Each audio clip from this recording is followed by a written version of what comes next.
बिस्मिल्लाहिर्रहमानिर्रहीम। Dear students, उम्मीद है कि आप ठीक ठाक होंगे। केमिस्ट्री की इस क्लास में आपको वेलकम किया जाता है। आज जो केमिस्ट्री का टॉपिक हम डिस्कस करेंगे वो है मेटल्स। तो मेटल्स के बारे में आप पहले पढ़ चुके हैं कि क्या होता है मेटल्स। प्रीवियस चैप्टर में कि मेटल क्या है।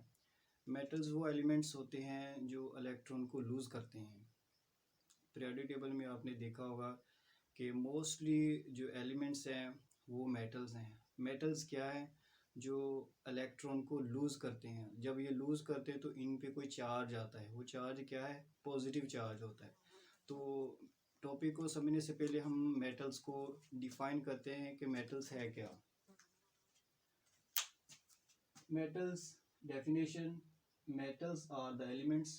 मेटल्स एलिमेंट्स होते हैं जो क्या विच और इलेक्ट्रोपॉजिटिव, जो इलेक्ट्रोपॉजिटिव होते हैं यानी जिनके ऊपर चार्ज पॉजिटिव होता है। अब पॉजिटिव चार्ज क्या होता है? पॉजिटिव चार्ज तब आता है जब एलिमेंट इलेक्ट्रॉन को लूज़ करते हैं। तो metals are the elements which are electropositive and form cations by losing electrons. इसको हम मेटल्स बोलते हैं। जब भी मेटल की नाम आए तो उसी वक्त आपके माइंड में ये आना चाहिए कि मेटल्स तो वो होते हैं जो इलेक्ट्रॉन को लूज़ करते हैं। तो जब इलेक्ट्रॉन को लूज़ करेंगे तो इनके ऊपर चार्ज क्या आएगा? पॉजिटिव चार्ज आएगा। और पॉजिटिव चार्ज को क्या कहते हैं? केटायन कहते हैं। ठीक है। अब इनकी एग्जाम्पल, जो फेमस एग्जाम्पल है वो मैंने लिखी हुई है। एग्जाम्पल में आएगा जी सोडियम, आयरन, जिंक और ऑरम। ये गोल्ड है। ये फेमस मेटल्स लिखी हैं। तो सबसे पहले अगर आ जाए डेफिनेशन के मेटल्स क्या होता है, तो सबसे पहले आपने मेटल्स को डिफाइन करना है। डिफाइन करने के बाद आपने एग्जाम्पल लिखनी है। ठीक है। क्वेश्चन ऐसे आएगा, define metals, right its various types of metal. ठीक है। तो इस तरह का क्वेश्चन आएगा। आगे इनको कैटेगराइज किया गया है, एलिमेंट्स को कैटेगराइज किया गया है डिपेंडिंग अपॉन देयर रिएक्टिविटी। इनको इनकी रिएक्टिविटी के लिहाज से कुछ मेटल्स को कैटेगराइज किया गया है। तो एक तो होते हैं वेरी रिएक्टिव, दूसरा मॉडरेट यानी दरमियाने से, इसके बाद लीस्ट रिएक्टिव जो बहुत स्लो रिएक्शन शो करते हैं। तो वेरी रिएक्टिव मेटल्स में पोटाशियम, सोडियम, कैल्शियम, मैग्नीशियम और एल्युमिनियम है। ये वो मेटल्स हैं जो रिएक्शन बड़ा फास्ट करते हैं, यानी जो रिएक्शन बड़ी स्पीड्स के साथ करते हैं। इसके बाद मॉडरेटली रिएक्टिव मेटल्स, उसमें जिंक, टिन, आयरन और लेड शामिल है। तो ये वो एलिमेंट्स हैं, ये वो मेटल्स हैं जो इतने ज़्यादा फास्ट वे से रिएक्शन शो नहीं करते। इसके बाद लीस्ट रिएक्टिव मेटल्स हैं। ये वो मेटल्स हैं जो इतनी जल्दी रिएक्शन शो नहीं करेंगे, जो बहुत कम रिएक्शन शो करते हैं। ठीक है। तो आगे इनकी फिजिकल और केमिकल प्रॉपर्टी को एक्सप्लेन किया गया है। तो ये जो फिजिकल और केमिकल प्रॉपर्टी, इसमें से प्रॉपर्टी पूछी जा सकती है, write two or three properties, write two physical property और write three chemical properties of metal. तो फिजिकल प्रॉपर्टीज ऑफ मेटल में देखें, all metals are solid, all metals are solid. सारे के सारे मेटल्स जो हैं वो क्या होते हैं? सॉलिड होते हैं। तो एक दफ़ा देखिए जी पीरियोडिक टेबल।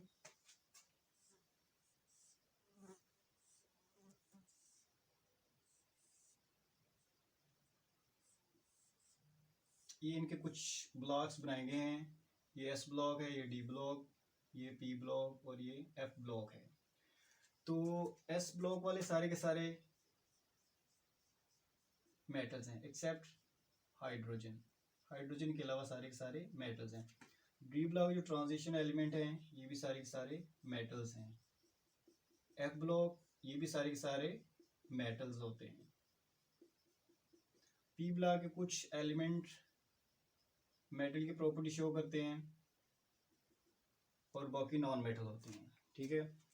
तो मोस्टली जो मेटल्स होते हैं वो सॉलिड होते हैं, ठोस होते हैं। लेकिन मरकरी के अलावा, मरकरी जो है ये सॉलिड फॉर्म में नहीं होता, ये लिक्विड फॉर्म में इस पाया जाता है। तो इस तरह के एमसीक्यूज पूछे जा सकते हैं कि all the metals are solid except, यानी बहुत सारे के सारे मेटल्स सॉलिड होते हैं, कौन सा ऐसा मेटल है जो सॉलिड नहीं होता। तो आप इसको हाईलाइट कीजिएगा। मरकरी जो है ये क्या है? ये सॉलिड नहीं होता, ये लिक्विड फॉर्म में होता है। ये एमसीक्यूज, इस तरह के एमसीक्यूज पूछे जा सकते हैं। इसके बाद देखें जी, सारे के सारे एलिमेंट्स के मेल्टिंग पॉइंट और बॉइलिंग पॉइंट बहुत हाई होते हैं अल्कली मेटल्स के अलावा। अल्कली मेटल के अलावा बाकी सारे मेटल्स के मेल्टिंग और बॉइलिंग पॉइंट बहुत ही ज़्यादा होते हैं। अब अल्कली मेटल क्या है, ये फर्स्ट ग्रुप से बिलोंग करते हैं।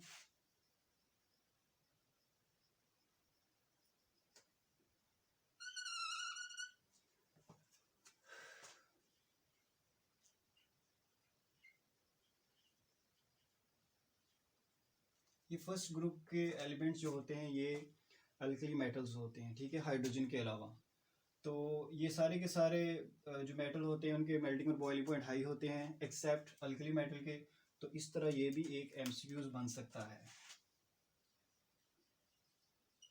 इसके बाद देखिए तीसरी प्रॉपर्टी, ये मेटेलिक लस्टर शो करते हैं, यानी पोजेस मेटेलिक लस्टर। अब मेटेलिक लस्टर क्या है कि जब आप मेटल को रगड़ते हैं तो इसमें एक चमक पैदा होती है, उस चमक को लस्टर बोलते हैं। सारे के सारे मेटल्स को जब हम रगड़ते हैं तो ये मेटेलिक लस्टर शो करते हैं, एक चमक उनमें पैदा होती है। इस और इनको पॉलिश भी किया जा सकता है। आप अपने घरों में देखते हैं, बाज़ारों में देखते हैं, हर जगह पे कुछ ना कुछ मेटल, कुछ ना कुछ नहीं, बहुत ज़्यादा मेटल ऐसे होते हैं जिनको पॉलिश किया जा सकता है। तो पॉलिश करने की वजह आप प्रीवियस चैप्टर 7 चैप्टर में पढ़ चुके हैं, ठीक है। इसके बाद देखें, मेलिएबल एंड डक्टाइल होते हैं, वेरी इंपॉर्टेंट ये प्रॉपर्टी है, मेलिएबल एंड डक्टाइल। ये जो लफ्ज़ मेलिएबल और डक्टाइल है ये आगे पूरे लेक्चर में बार बार यूज़ होगा, क्योंकि ये मेटल का चैप्टर है। मेटल की जो प्रॉपर्टी बार बार डिस्कस होगी वो मेलिएबल एंड डक्टाइल है। तो मेलिएबल और डक्टाइल क्या होते हैं, ये एक प्रॉपर्टी होती है मेटल की जिसको हम, ये कुछ ऐसे एलिमेंट्स होते हैं जिनको कन्वर्ट किया जाता है शीट्स में, तो इससे हम कहते हैं मेलिएबल। और जिसको वायर में कन्वर्ट किया जाए उसे डक्टाइल बोलते हैं, ठीक है। तो इनकी डेफिनेशन क्या है, malleable substance which drawn into sheets, जिनको शीटों में कन्वर्ट किया जाए इसे मेलिएबल कहते हैं। और डक्टाइल क्या है, substance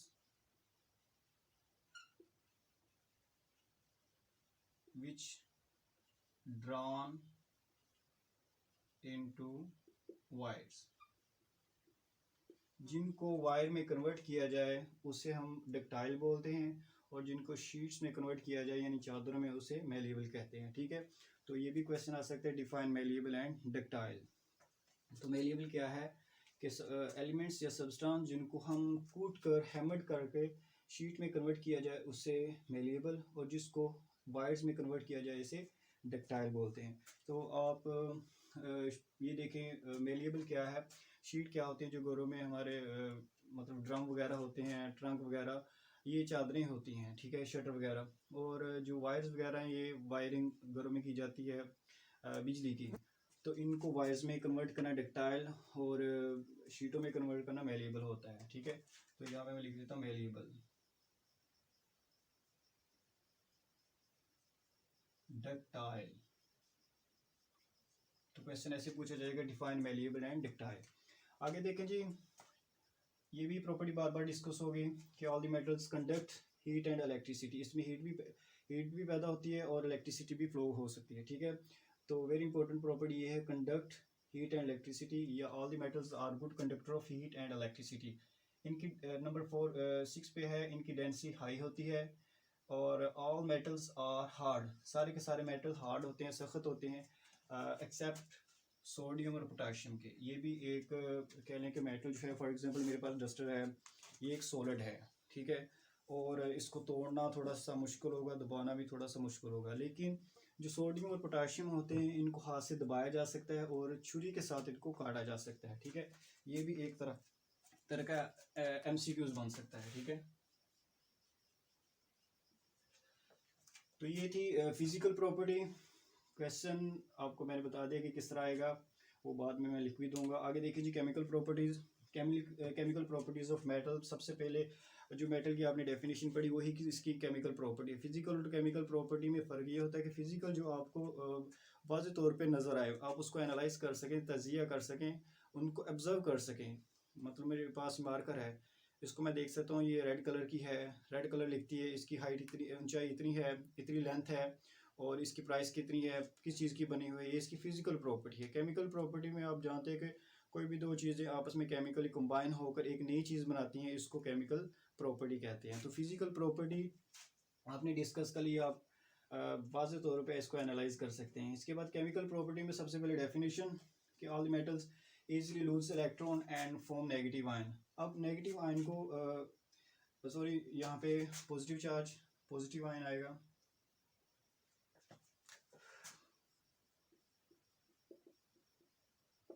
positive ion. Positive ion को क्या कहते हैं? पॉजिटिव आयन को केटायन बोलते हैं। अब केटायन कैसे बनता है? जब कोई भी मेटल्स, जैसे कि ये जिंक लगा लें, इसने 2 इलेक्ट्रॉन लूज किए तो इस पर डाई पॉजिटिव चार्ज। इसी तरह आयरन है, ये 3 इलेक्ट्रॉन खारिज करता है, 2 भी करता है, तो इस पर ट्राई पॉजिटिव चार्ज आएगा। ठीक है। सोडियम है, 1 इलेक्ट्रॉन करेगा खारिज, तो इस पर 1 चार्ज आएगा। तो जितने इनके पास एक्स्ट्रा इलेक्ट्रॉन होते हैं उतने ये इलेक्ट्रॉन खारिज करेगा, तो उतने इसके ऊपर पॉजिटिव चार्ज आएंगे। ठीक है। तो इस एग्जांपल को भी आप यहाँ पे कोड कर सकते हैं इसकी डेफिनेशन में। ठीक है। इसके बाद दूसरी प्रॉपर्टी है द फॉर्म बेसिक ऑक्साइड। ये जब ऑक्सीजन के साथ रिएक्ट करते हैं तो बेसिक ऑक्साइड बनाते हैं। कब? व्हेन रिएक्ट विद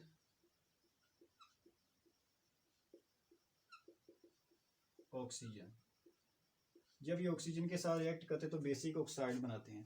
तो ऑक्साइड क्या है? बार बार ये 10th क्लास में यूज होगा। ऑक्साइड है जी बाइनरी कंपाउंड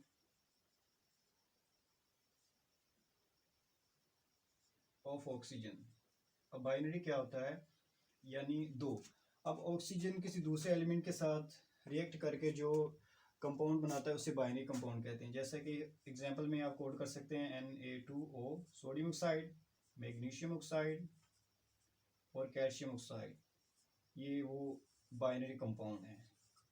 ठीक है। जब वो ऑक्सीजन किसी मेटल के साथ रिएक्ट करता है तो ये बेसिक ऑक्साइड बनाता है। अब बेसिक ऑक्साइड क्या होते हैं ये भी इंशाल्लाह आप नेक्स्ट क्लास में जाकर बेस की जो प्रॉपर्टी, बेस वाला चैप्टर है, कॉन्सेप्ट ऑफ बेस पढ़ोगे तो आपको इस चीज़ के बारे में समझ लग जाएगा। लेकिन आपने याद रखने कि ऑक्साइड क्या है, जब ऑक्सीजन किसी एलिमेंट के साथ रिएक्ट करता है तो बेसिक ऑक्साइड बनाता है। ठीक है। आगे देखें जी, दी है मेटेलिक बॉन्डिंग। इनके दरमियान जो बॉन्ड होता है, मेटल आपस में जब ये जुड़ते हैं, किस तरह जुड़ते हैं? एक बॉन्ड के जरिए, जिसको हम कहते हैं मेटेलिक बॉन्ड। ये कोई भी 2 मेटल आपस में जब ये कनेक्ट होते हैं तो जिस बॉन्ड से कनेक्ट होते हैं उसका नाम है मेटेलिक बॉन्ड है। तो ये भी MCQ पूछा जा सकता है कि मेटल्स के दरमियान कौन सा बॉन्ड होता है। तो आपने देखा कि प्रीवियस चैप्टर में पढ़ा है कि आयनिक बॉन्ड भी होता है, मेटेलिक बॉन्ड भी होता है, कोऑर्डिनेट कोवलेंट बॉन्ड भी होता है। ठीक है। तो इसके ऊपर देखें जी, तीसरी प्रॉपर्टी जो स्किप हो गई थी, मेटल जब नॉन मेटल के साथ रिएक्ट करता है तो आयनिक बॉन्ड बनाता है। क्या बनाता है? Ionic bond. Metal when react with non metal they form ionic bond. अब ये भी MCQs पूछा जा सकता है कि मेटल्स और नॉन मेटल के दरमियान जो बॉन्ड बनता है उसका नाम क्या है? तो आपने ये बताना है कि इसका नाम है आयनिक बॉन्ड। बड़ी इंपॉर्टेंट एग्जांपल है जो आपने पढ़ी है, मेटल से बिलोंग करता है सोडियम और नॉन मेटल से बिलोंग करता है क्लोरीन, तो ये मिलकर बनता है NaCl। तो NaCl क्या है? ये आयनिक बॉन्ड है। ठीक हो गया। तो नंबर 4 पे है जी, दे हैव मेटेलिक बॉन्डिंग। इनके दरमियान मेटेलिक बॉन्ड होता है, जो आपने प्रीवियस चैप्टर में पढ़ा है।